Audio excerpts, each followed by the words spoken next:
What's up, guys? Hope everyone is doing well. In this video, I'm going to be going over some updates for Bitcoin. And before I get into the technical charts, I just want to point out the Fear and Greed Index to set a psychological precedent, as I'm sure all of you are already very well aware of the psychological state for Bitcoin, for crypto in general, especially altcoins. Has been terrible for not just recently, but for years at this point. It has been quite bad, especially in the context of altcoins. But Bitcoin hit, see here, back on the 2nd, or rather the 23rd of February, score 5. Happened again back on the 12th. And this is actually the lowest fear rating that Bitcoin has ever recorded.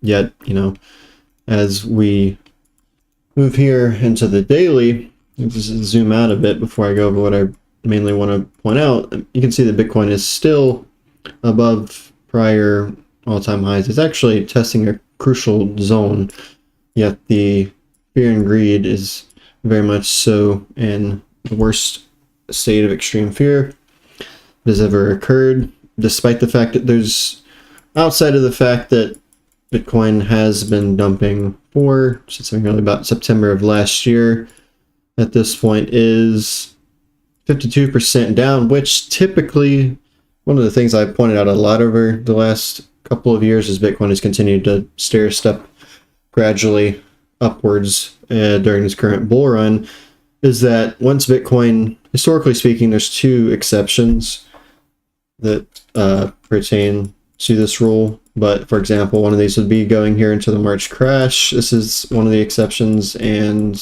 which I don't have shown in here, but the correction that we can see here back in 2013 is also one of those exceptions.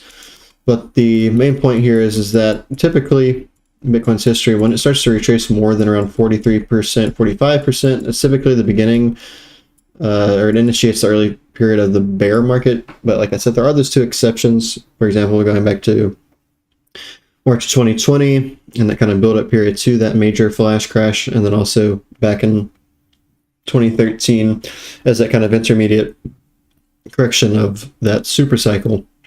Those are the two exceptions where we did see retracements upwards to 50% and higher, yet obviously the bull market wasn't over. So there still does exist the possibility for that to be the case currently. Again, as we're here on the daily, we can see that the resistance here, the descending resistance going all the way back to January 14th, is being tested. So far it's seeing some form of rejection, although that doesn't necessarily have to continue to follow through. What really is the biggest thing right now is that Bitcoin's testing the 50 EMA band, which upper bound sits at basically 76.8. So getting above that's going to be very crucial. Moving up to the 800 EMA at around 82,000 is going to be very crucial. Getting above the uppermost and longest ascending, or rather descending resistance here is also essentially going to be synonymous here with the 800 EMA at around 82,000. Getting above this orange zone, this ascending support resistance zone where it was major resistance here, it's been support up until recently. We broke below this. Getting above this is going to be very important. Upper bound of this sits at around 97,000. Above that, anything above 100,000 is going to be very, very crucial, technically speaking and psychologically speaking. For the technical regard, you can see here this yellow box, which is I pointed out plenty of times in recent videos, which has been over a month or so since I've posted anything, just because nothing interesting has been happening. The last time I was really posting videos was back here during this period of time for Bitcoin, as it was trading, as we can see here, into the 50 EMA band, broke above it. This was the first time that Bitcoin had been showing some form of promise, upwards towards, like a 60-70% degree of, providing some form of hope that we actually might see a break above, for example, the 200 EMA, which we did not see. We got rejected here, which has created this descending resistance that I pointed out, the uppermost descending resistance. And so seeing Bitcoin get back above the local high set here, it basically, to round up a bit, 97,000 is going to be the first big thing to see. Afterwards, that making sure that there's not rejection faced at 100,000, and then above that, so we can remain to see. There's going to be probably somewhere around like 113, 114, 115, 116 or so, some resistance that could be faced. If obviously, Bitcoin's not in a bear market currently, and we don't continue to see, for example, rejection here into lower prices, or a move up to here and then into further lower prices, because at this point we have seen, as you can see here, the horizontal resistance that was intact. This is the first time we've seen a macro break of the horizontal resistance for the bull market. We can see, which I'll add two more of these instances here, but we'll notice that Bitcoin each of these times set horizontal levels here, and it never returned below these up until now, where we can see there's this descending,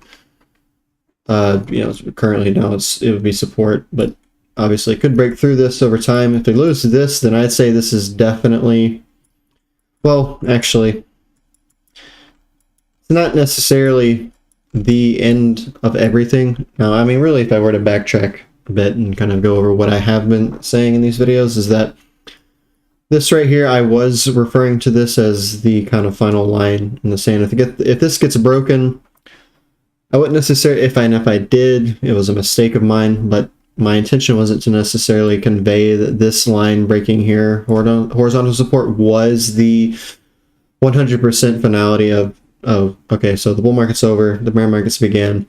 Totally, we could be seeing a deviation here that ends up, we see Bitcoin actually going into further price discovery. So when it comes to this horizontal support here, corresponding with this macro low of around, seeing somewhere around $54,000, I think if we do see Bitcoin fall one more time, then we'd see something probably down like this, maybe with some wicks down to somewhere like here, 50,000 approximately. I think we could see Bitcoin go this low and still actually manage to recover. But if we do come down this low, best case scenarios is it's a quick drop and we quickly recover, rather than sitting here for a longer period. Although if we do see Bitcoin sit here for a longer period, then it could totally still break towards the upside. But the longer it sits here, the more uncertainty that it conjures up, as opposed to if it's just a quick move down here and then a quick recovery, it would be a better case scenario. Although if we see Bitcoin fall down to here, I'm not even sure. We might have to start printing negative values for the fear and greed. At that point, I'm not sure where a number of these metrics could be going with how it just ran through the dirt. A lot of things are, especially that psychological sentiment. We look here at the 2-day, we're seeing the RSI here is breaking above the Bollinger Bands. The Bollinger Bands had been quite compressed. It's above its moving average as well. So, and we're seeing a peak at set above 382. So, I mean, this again could very well be the moment of return back to price discovery. It could be a moment of retesting anywhere from this zone here into further rejection, in the sense that, in this case, the bear market, let's say the bear market is actually here, then that would be one of the scenarios there. Or like I said, whether or not we face rejection here, go up a little bit higher to some degree, and then come down and hit around 50,000 approximately, and still manage to find support there and go higher and actually further enter price discovery. And as I get to these higher time frames towards the end of the video, I will be showing things that back up the idea of, if we do see Bitcoin actually come down somewhere to around 50,000, then there still is, technically speaking, and obviously fundamentally speaking, and especially over the longer term, like over the next 5 to 10 years, Bitcoin, really, if we just zoom out as far as we can here and just disregard the charts, Bitcoin, this is, something I refuse to believe is that Bitcoin, and what it really is fundamentally in a more general sense, a blockchain solution, is the systems of the future, the paradigm that's really already on its way. And obviously, we've seen the ETF and other institutional acceptance and adoption. We're seeing nation-state adoption, regulation, for example, in America, when it comes to Bitcoin and other cryptocurrency alternatives. So I really do think that this is, and for very good reason, the systems paradigm of the future. This is something that's going to really have the ability to propel mankind forward, and all sectors of civilizational societal life as far as I see it, if only we actually manage to make sure that the power is centered in the right hands and the right things are done with the means that we have, rather than the wrong things being done that skew the decisions towards greed, evil, whatever you want to refer to the negativity as. But if we, again, continue to here, as we move into, before I really get into the higher time frames, the weekly and higher, I want to go over what we see here is the World Sentiment Index. So we can see that currently the sentiment index is quite high. It's in its all-time high zone. So anything above 1.5, as you can see here. And this goes all the way back to 2008. So this includes the 2008 financial crisis. This includes, which is right here, and then the March 2020 the pandemic back towards the beginning of this current decade. We can see here that both times we saw these crises, there was a sharp decline in sentiment. Whereas now, obviously, we have geopolitical tensions, plenty of things going on. Really, it just seems to be that a lot of things around the globe when it comes to nation states, politics, just the overall integrity of society and civilization itself seems to be eroding at a quite rapid pace, which is rather concerning. Yet the sentiment currently, shockingly, remains high. If we scroll down here, we'll see the World Uncertainty Index, and this, you can see, peaked out at its all-time high back in September of 2025. We reached about 2 times higher than COVID here in March of 20, when the World Health Organization declared that COVID was a global emergency. You can see that it only peaked out at around 56.2 thousand, whereas recently, back towards the end, last quarter of 2025, when we were, again, kind of starting to see these geopolitical tensions continue to escalate over in the Middle East, peaking out at around 122,000. So we're seeing around a 2x there. We've seen a sharp decline since then, but what's interesting is, as I said here, uncertainty is at all-time highs, yet the sentiment's remaining high. This isn't really like COVID in the sense of March of 2020, whenever it was by the WHO recognized as a global emergency. You can see that the sentiment was, relatively high here, but it wasn't here, as you can see, in all-time highs. It was trickling down, and then we saw the final sentiment plummet once it was announced on the global stage, the severity of what was going on during that time. And kind of similar with going back to 2008, you were kind of sitting here more so in kind of this around 1 or lower, and then we see the decline in sentiment.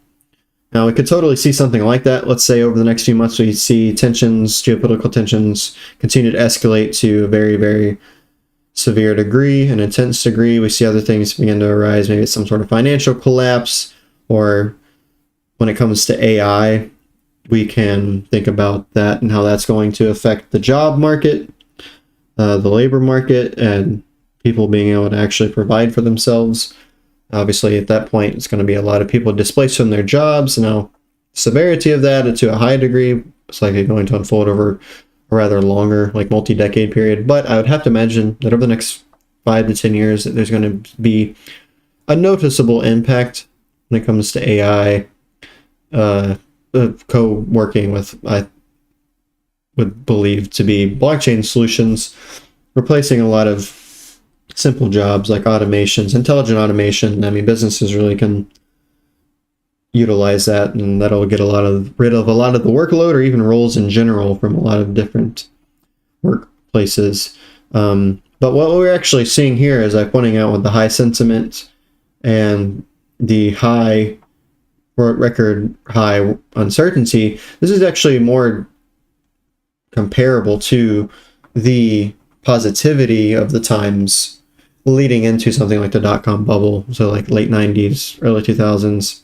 Obviously that, and then culminated in a crash, the 2008 financial crisis leading into a crash. So we it seems more so that we're in a period where there's still a small window of time for things to rise, for assets to grow. Obviously silver's been doing very well, gold, a lot of traditional assets. The stock market's been doing good over the last couple of years. Bitcoin's been doing good, although kind of laggardly comparable to its last number of bull runs. Altcoins have been doing pretty bad for the most part. So what we could be seeing here is, as I pointed out, that short window of time before something major hits the floor on the global stage, whether that's geopolitical tensions hitting a threshold degree of intensity where, where World War III or something like that, or, who knows what ends up happening.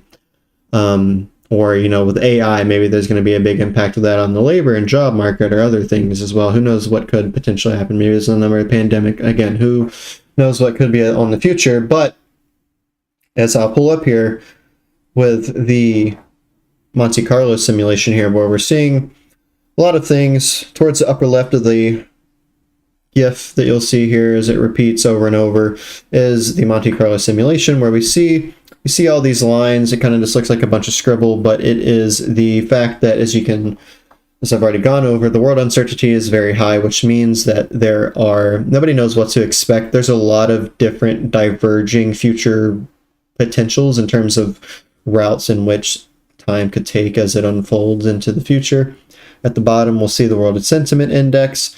And as you can see, as this GIF progresses towards its end, let's say the uncertainty, as we've already seen it collapsing, so the uncertainty is collapsing, we're seeing less and less future scenarios as possibilities going forward. If the sentiment remains positive, as we see uncertainty collapse to lows, then that means, as the end of this GIF is portraying, that we'll see all these divergences, all these different future paths that represent potentials start to converge towards a singular path, which reality then unfolds as reflecting the fact that uncertainty collapses while sentiment remains positive, which means we see asset growth, whether or not that is for traditional assets, blockchain assets, so on and so forth, or if we are going to just see, let's say, gold's topping out now or silver's topping out now. The traditional assets, they've run their mile, they're done, and we have one more move for, let's say, Bitcoin, and then we really see altcoin season. This would reflect that, where we see this uncertainty collapse and the sentiment remain positive. And so that's a potential, obviously, scenario that we could end up following over the next, 3-6 months going into the end of this year, as basically, again, it's kind of similar to, as I pointed out, leading into the dot-com bubble, leading into 2008 financial crisis. We're seeing this final period where we're going to see massive growth, and then, but unfortunately, upon that horizon, after this massive growth, is a shock to the system, whether that is a rising of geopolitical tensions, far worse than they already really are, to be honest, or we see something like the financial market collapses. Maybe we're going to see this big pivot to blockchain solutions and a further digitization of finances and economics, which is obviously going to shock the system. It's going to shock the people that have the civilians and so on and whatnot that are existing and partaking and playing within the system. And then obviously as well with the whole idea of AI rapidly accelerating and how that's, I think, inevitably, whether sooner, whether later, it's going to it's going to quite significantly affect the labor market and jobs, people being displaced from their jobs and things like that. So with all of that prefacing aside, really thinking about the psychological sentiment, thinking about where we see Bitcoin on the day-to-day basis, technically speaking, the uncertainty of the world, the high sentiment, the potential future scenarios of the Monte Carlo simulation. As we see here on the weekly, Bitcoin is currently testing and as of now finding a minor support along a 9-year ascending support that we can see here going all the way back to January of 2017. I have two volume profiles, one from the peak of 2017 here all the way to current time, one from the first top of the double top of the 2021 bull market to current time, and it creates this zone here that you can see, this purple line here and this yellow line here. This is the volume area high zone, and what is most important to really kind of quickly summarize all this is that Bitcoin maintains support above the volume area high of the shorter term volume profile here going forward over across this segment of Bitcoin's price. As we can see, Bitcoin broke above this, going upwards towards around 72,000, came down to retest this in August, September 2024. Price discovery upwards towards 126,000. Now, so far it's coming down and retesting this. You'll also find that this is synonymous with the crucial junction that Bitcoin's created here in a horizontal sense, where major bear market resistance, double top, bull market heads up to the same zone, breaks it, finds support along it, price discovery. Now we're coming back down and testing that again. And so we're at a point with Bitcoin, not only with the technical uptrends here on this chart that I pointed out, but with the as well the horizontal zone here coming into play. So we have ascending support, horizontal support, we have the volume area high representing the point in time where the decision is going to be made whether or not this is obsolete for Bitcoin or concurrent. Now, if it's obsolete, this means that the collective consciousness, all the people that are partakers within the market dictating everything, if it becomes obsolete, then this is the market recognizing that Bitcoin here is cheap. It means that it is deserving of higher value, which means further price discovery. If this is here considered as concurrent, that means that Bitcoin is being deemed as too expensive and the market is deciding that Bitcoin is deserving of a lesser value, meaning that we would retrace lower into a bear market, likely somewhere below 50,000. Now, as I mentioned earlier, with the potential deviation to around $50,000, that would put Bitcoin testing the volume average area high of the longer term volume profile across this period of time for Bitcoin. So again, this is a very important zone to hold. It's really important that Bitcoin, really, the best case scenario, needs to hold the volume, the VAH here. But if it does come down to approximately 50,000 for a period of time and still manages to find a support there, then overall the zone, the V volume area high zone here is still being held. So right now it's never been more make or break for Bitcoin. We're testing 9-year uptrend. We're testing in total since 2017, so 2018 to 2025 at this point. So we're talking 7 years of volume data that's been built up here, and where Bitcoin currently it is really cannot be expressed how pivotal it is that Bitcoin finds support above 50,000 and actually enters price discovery once again, or else this would then recognize Bitcoin as something that is deserving of less value, which again, as I was speaking about earlier, I just honestly, perhaps I'll come to, eat my own words, but refuse to believe that Bitcoin is not the systems paradigm of the future as a blockchain solution. And honestly, I really think if Bitcoin's in a bear market right now and it retraces somewhere down to like below, let's say here, 30 to 40,000, somewhere here, maybe even lower.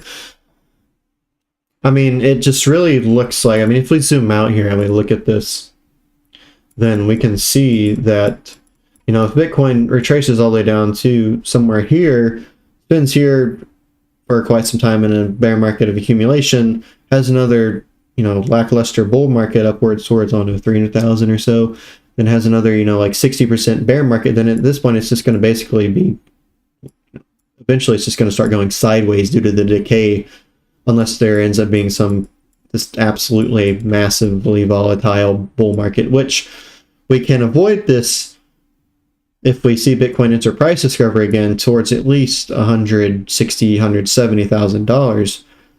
We could avoid that happening, in the sense that if Bitcoin does actually enter price discovery again, we'll start to have a more positive upwards poise here that can maintain a more notable growth, a growth which in my opinion just better fits with what would be, as I'm claiming here, the systems paradigm of the future when it comes to societal needs, civilizational needs, even just individual personal needs as well. We can see Bitcoin's as oversold it's ever been in history, yet it's still technically in price discovery. It's literally come down and tested prior all-time highs. It's on this weekly chart is above the candle close of the bull market high of 2021. It is still technically, although at the very bottom of it, in a zone of price discovery. Yet the prices, or the RSI rather, is as oversold as it's ever been in history. The MACD is insanely, again, same thing for the MACD can be said. Our stock RSI has already bottomed out. The ASO down here is still finding support here, for example, on the bullish sentiment, finding resistance at the bearish sentiment. So we could most definitely be seeing, as long as this structure here upholds, we'll see the bullish sentiment gain ground here. We'll see the bullish flip, which would coincide with a entry back into price discovery, or at least, you know, just maybe a retesting of prior all-time highs again. You know, that's what we could end up doing. I think at this point, if we see Bitcoin get back above 95,000, manage to not get rejected at 100,000, I'd say with a good, at least like approximately 70% degree of certainty that it's probably going to break the prior all-time highs and go higher than around 126,000. If we look here at the 2-week chart, the M patterns I'd been pointing out, we've broken the first M pattern. We've already hit that price target here, around 60,000. We're seeing support. If we lose the horizontal support here, which is around 50,000, and we initiate further, let's say we initiate this longer term and larger M pattern here, price targets anywhere down to around 32, maybe even down to like approximately 30,000, 28,000 with some wicks. And now at that point, we would see that would be a 74% retracement for Bitcoin. The last bear market was 77%. Historically, Bitcoin's bull markets, as they continue sequentially, have always been less severe in terms of percentage drawdown. So 74% would be pushing it. Anywhere from around 70 to probably around 74% would be a zone towards the upper end for Bitcoin to retrace if we're indeed in an actual bear market. So somewhere around, like I said earlier, 30,000 would be the bear market target approximately. Really just the range of 30 to 40,000 would be that target. Whereas if we continue to see movement down here around the 200 EMA, which sits at that $50,000 value, like I mentioned, we could see a quick move down here and still manage to find a bounce. Now that would mean that Bitcoin's closing below this support here, which would technically initiate this M pattern, but we could see a fake out. That doesn't necessarily mean that this M pattern has to actually unfold. Now, if we look here at the EMAs, we'll see that the green EMA here has crossed below the 50. The green, which is the 5 EMA, the 13 EMA, the red, has yet to cross below the 50 EMA, the turquoise line here.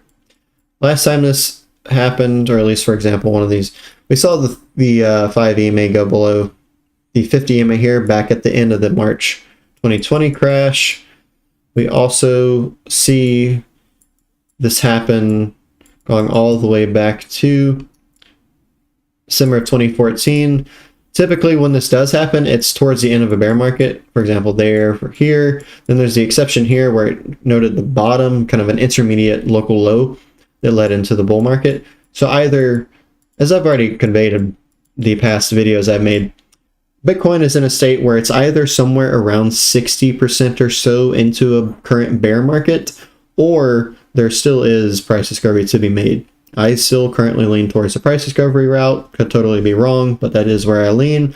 And for example, back in March of 2020, we didn't see the 13 EMA go below the 50. So if we do see that, that might end up spelling the actual bear market, you know, somewhere down below 40,000. Or it just could line up with the maturation of Bitcoin's price and decay, because especially with the EMAs, a lot of the times, for example, back here with this exception, you just see the 5 EMA go below the 50 and the 13 didn't. So obviously in this case, you want to expect just the 5 to go below the 50 and not the 13. But due to Bitcoin being in a later stage of maturation, we're going to see some decay here, which means we could see the 13 EMA go below the 50 EMA here briefly and still actually manage to find support and further price discovery. So to move here into this 2-weekly chart, we can further find, again, what I'm pointing out. If we look down here at the accumulation, this indicator down here, the accumulation distribution open interest money flow index, this is always called bottoms quite precisely. Each of these blue segments you'll see here is when the indicator down here got below negative 3.6. It has done that recently and is looking quite similar to the March crash. Again, we could be seeing, as you see here, the short zone where we're seeing a local low before a major run up, or it could be like each of these times here where we're, you know, basically like 60-70% of the way done with the bull market. And we're still also waiting for the all-time high signal to be indicated as well, because we have yet to see this indicator go above 5.46 at this point. Again, which I said with each of these kind of periwinkle zones, this is all the all-time highs of Bitcoin have been indicated by this indicator going all the way back to June of 2011, cycle 1 of Bitcoin. If we look here at this monthly chart, again, we'll see the 9-year support channel here.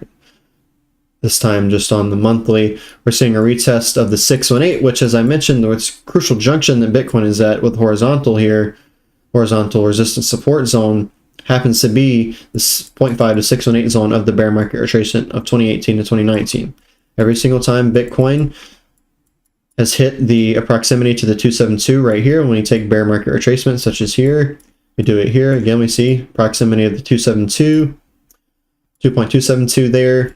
And then we have yet to see that happen. The bear market retracement of 18 to 19, we have yet to see this happen in proximity to the 2.272, which is somewhere approximately $200,000, give or take $20,000 to $30,000. On top of that, we're seeing Bitcoin testing the 50 EMA and its band, currently finding support. We're seeing the first green monthly candle since September. So we're seeing 5 months go by, no green candles. This typically doesn't happen. We don't see 5 red candles in a row in the monthly, really, this is something that only happens in bear markets. For example, there were 6 candles here. There were 3 here. We didn't even get to 5 during this bear market. There's 4 here during this bear market. There's 5 here during this bear market. So, I mean, somewhere around 4 to 5. 3 is a lesser number.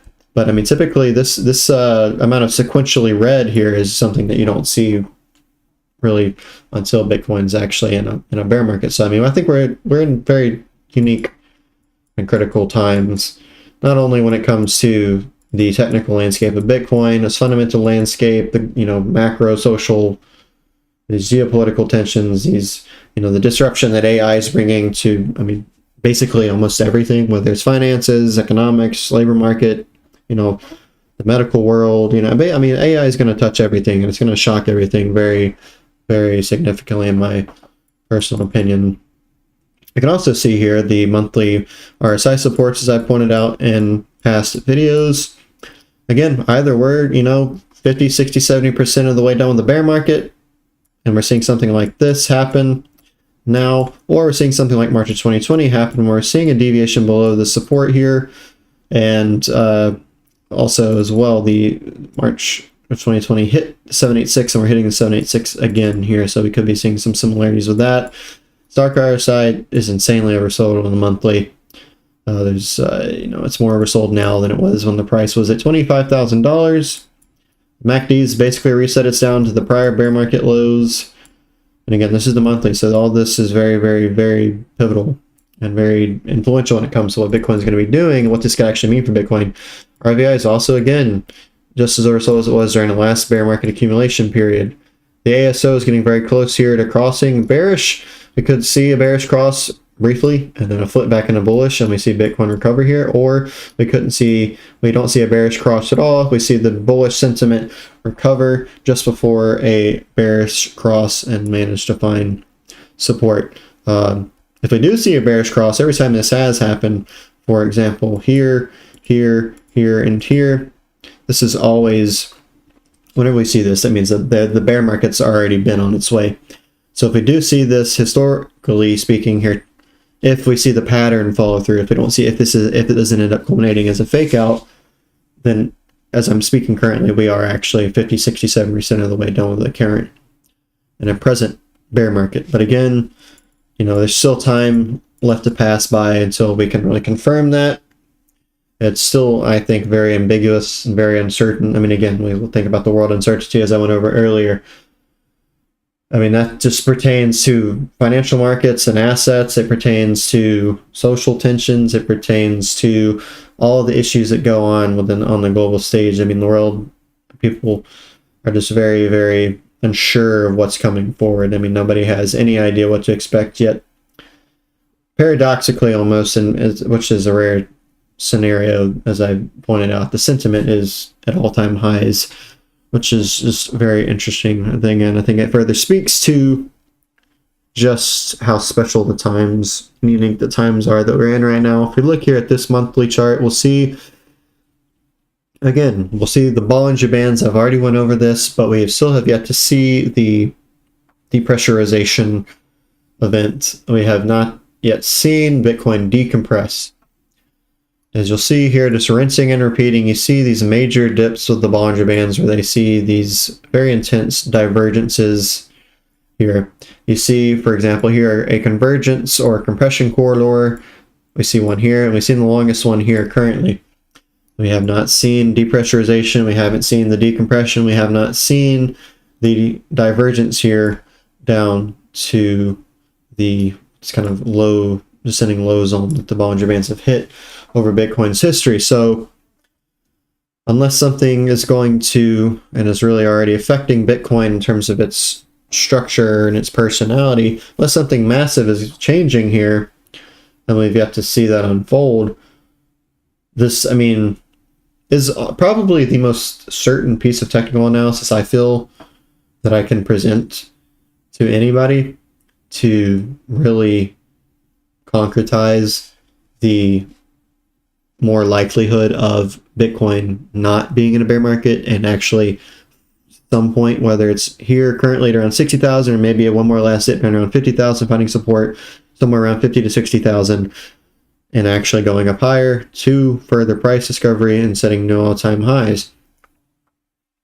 Because if we don't see this again, we're going to basically skip and miss a depressurization event, which would then mean Bitcoin's just kind of stagnate here and just lackluster, borderline sideways trading over the next number of years, which to me, I just kind of have a hard time squaring that with something that I believe very strongly is going to be the systems paradigm of the future civilizations and societies.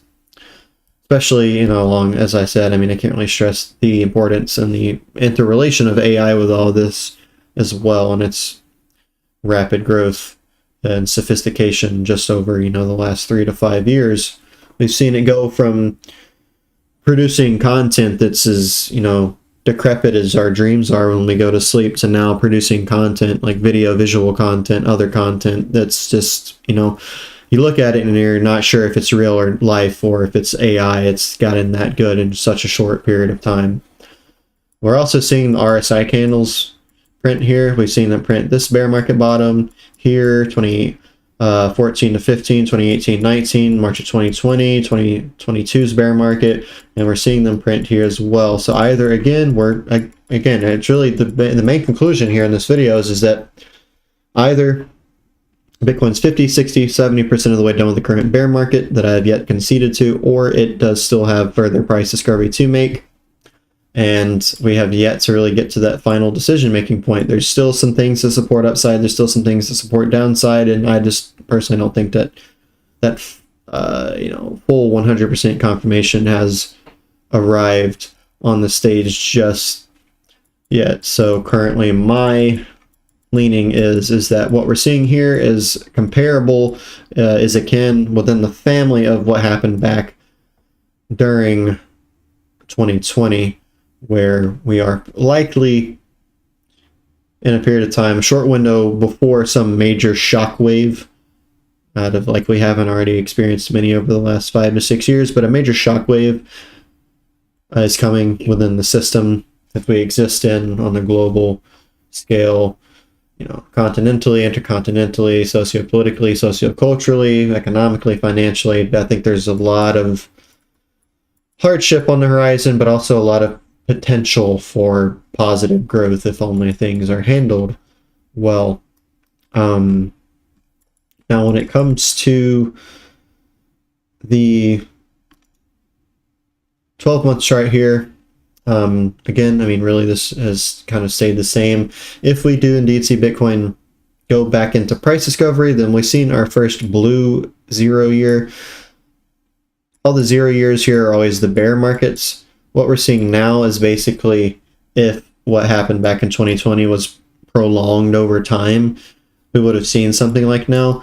We're basically seeing kind of like, I guess, a way to label it would be kind of like this a pseudo bear market.